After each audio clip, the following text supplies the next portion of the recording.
Welcome back to G-Ball Vision, everyone. Thank you for stopping in. Today, we are talking about some knives that have just recently come into the channel that I've been very impressed with. Before we get started, double check and make sure you are subscribed here to the channel. I'd love to have you hit that thumbs up button. It really helps push the video out there so more people have a chance to check it out. Let me know what you're carrying in your pockets today down in the comments. Love hearing from you and what you're carrying for the day.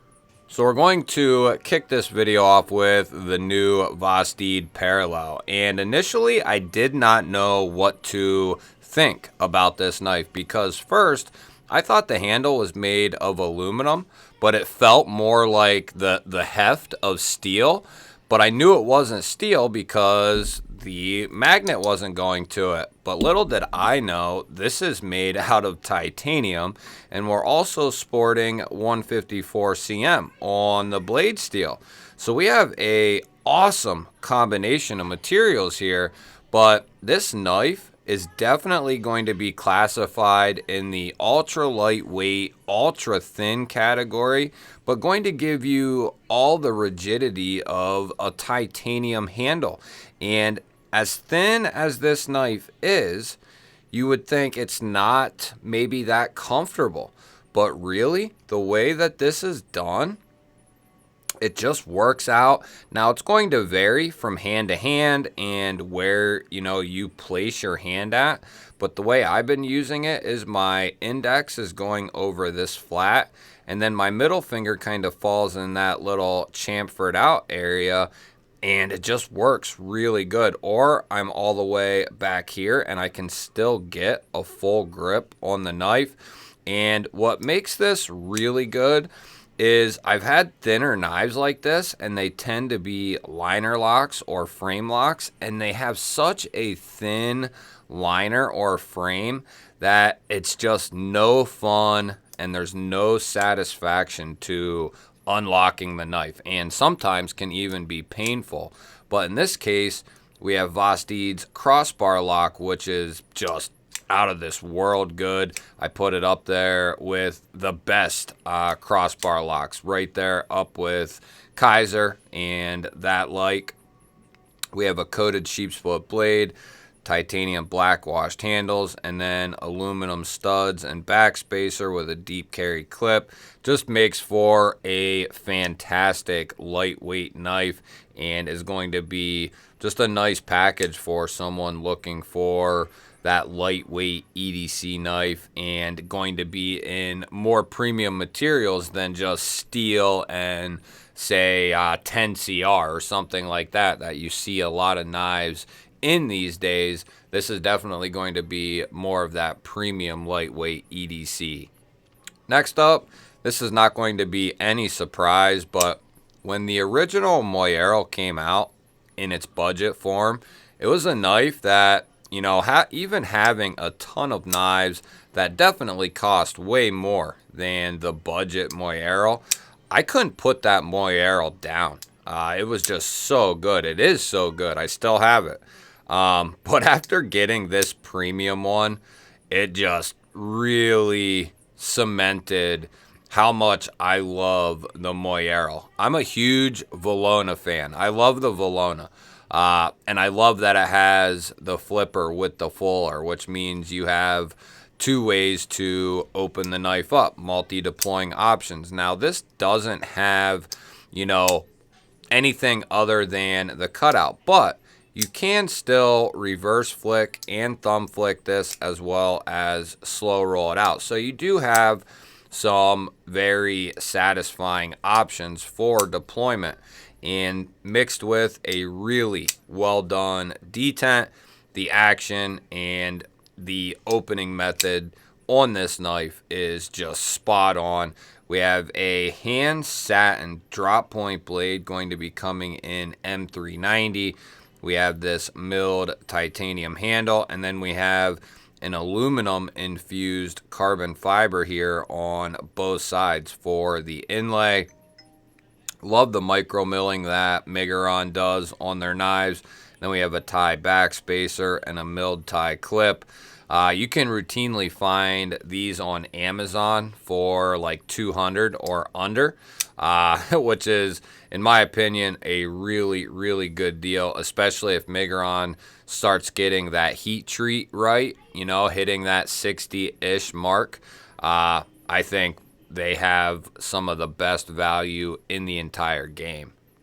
Next up is going to be this Real Steel Ventus, and I've had this knife for several weeks, but it got pushed behind a ton of stuff, and the unboxing is now out for this knife, but that unboxing was literally shot probably 2 months ago, so I've had my experience with this knife, and after the unboxing coming out, I got this knife back out and have been messing with it, or when I knew I was going to be releasing the unboxing for it, I got it back out and I started messing with the ATS, which is the adjustable tension system, and via this torque screw here on the show side. I don't know if you can do the same on the clip side or not, but it's an adjustable tension system. So there is, I believe, 5 different spots. 2 are low, 1 is medium, and then I think 2 are high. I forget the exact layout, but there is 2 lows, 2 highs, and 1 medium, I think. And I have it on the strongest setting right now, and it is out of this world good when we're talking about walk and talk. I'm talking about some of the most crisp and satisfying pops and walk and talk that I've handled. I'm talking about up there with the best of them, even maybe my favorite. That ability to adjust it just is a game changer, and whoever thought that up, I know it was the designer, and I forget for the life of me. I don't know if that's Ivan's logo there or not, but coming up with that ATS system was just ingenious, and I think that needs to be implemented into every slip joint, especially when you can do it by just using a torque screw. I mean, you can feel the tactile clicks too as you adjust it. Here, I will go left and then back, but you can just feel. It's not something you can hear, I guess. I won't be able to do that, but it's something you can feel, and it works so good. We are looking at a stone washed clip point style blade, but the tip maintains itself being very low, almost center line with the pivot there. And the steel choice on this is going to be N690, but we're looking at a full titanium handle and pocket clip here that's nice and minimal. That works really well. Just a nice little modern traditional slip joint, and because of this area here, you can choke right up behind the edge. You can get right up on that tip, and it's very easy to use that tip because it's so low. Even though it's a clip point or a trailing point, if you will, you can still get right up on that tip and use it very easily without being in an awkward wrist position, right? Absolutely love this knife, and I believe they still have some of these available in some different configurations. But if that's something that looks interesting to you, it's definitely got a thumbs up from me. Next up is the Kansept Cassowary, I think is how it's pronounced, or Cassowary. I'm not sure if the Y on the end is silent or not, but Cassowary maybe. But just a beautiful knife, and not originally, which I say in the unboxing, not originally what I was expecting. Not as far as the design or the build quality or anything like that, but the size. I thought maybe this knife was a little bit larger, just based on the photos.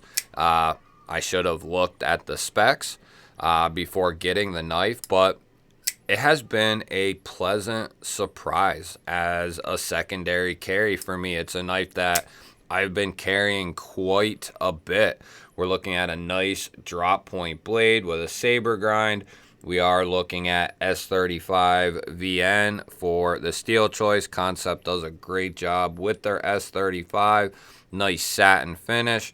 We have great access to that bolster lock, and it has a nice big chamfer, titanium frame, pocket clip, and backspacer.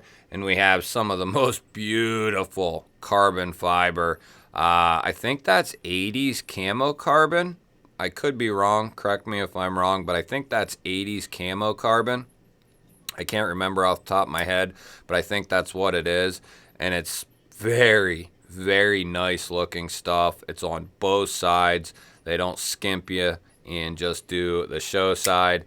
And after the first initial flick of the flipper, which was not that satisfying, I think just from sitting and maybe it was gunked up or whatever, it has turned into a nice snappy flipper with incredibly good closing action. If you like secondary knives that are in a more premium form or secondary sized knives, this thing is just, it's really damn good. Really, really good because of its size. And even though it has the flipper, you can still get up on the tip for precise cuts if need be. And you can't choke up behind the edge so much. You can creep up there if it's something lighter where you need more control. You can choke up there. Not going to want to really bear down on that flipper, but in the standard grip, I can get a squeezed 4-finger grip on this thing, and it's fairly comfortable, I would say. I'm not trying to figure out where to place my fingers. It's just, if this knife was about 1.5 inches larger or so, oh my God, would this just be amazing. I mean, it is amazing, but you know what I mean? If this was a little bit larger in the blade and a little bit larger in the handle, I hope they do an XL of this someday soon. And last up, but certainly not least, it is the Kansept, the Devo Knives Lush by Kansept. They are the OEM for the Lush series. Now the V2s just dropped. This is from the V1. And we are looking at an S90V sheep split blade with a nice fuller satin finish. The new V2s have some really, I love this Mars Valley.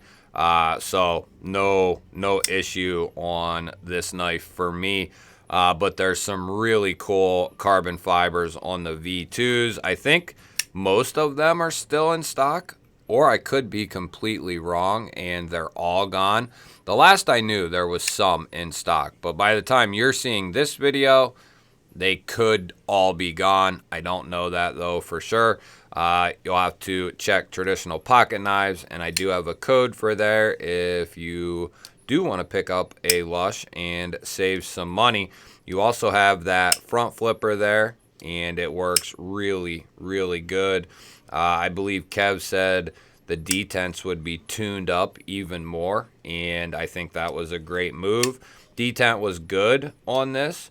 Not extremely great, but it was good. So if they tuned them up a little bit, that was definitely a smart move. Then we have a deep carry wire pocket clip here, and the carbon fiber is on both sides. And this is a bolster lock made out of titanium, and we have good access to that lock bar with a nice big chamfer. Just love this knife. It's a traditional looking knife, I should say, with all the modern accoutrements and all the modern build qualities. Just a fantastic EDC knife, in my opinion. It's got a nice profile, definitely a crossover knife, in my opinion. This could be a gent style carry. This could be an EDC knife. This could be a work knife. I think this would do really well in a lot of different roles. You guys will have to let me know. What are some of your favorite knives that you have just recently picked up? Or just what's some of your favorite knives in general. I love hearing from you. Don't forget to hit that thumbs up button. Really helps push the video out there so more people have a chance to check it out. If you're new here, we release knife and EDC content just like this every single day. Hit the subscribe button, ring the little bell. I'd love to have you here. I will put up a couple of new videos. Go check one of them out. Have yourself an awesome day. Thank you again for watching. I will catch you on the next one.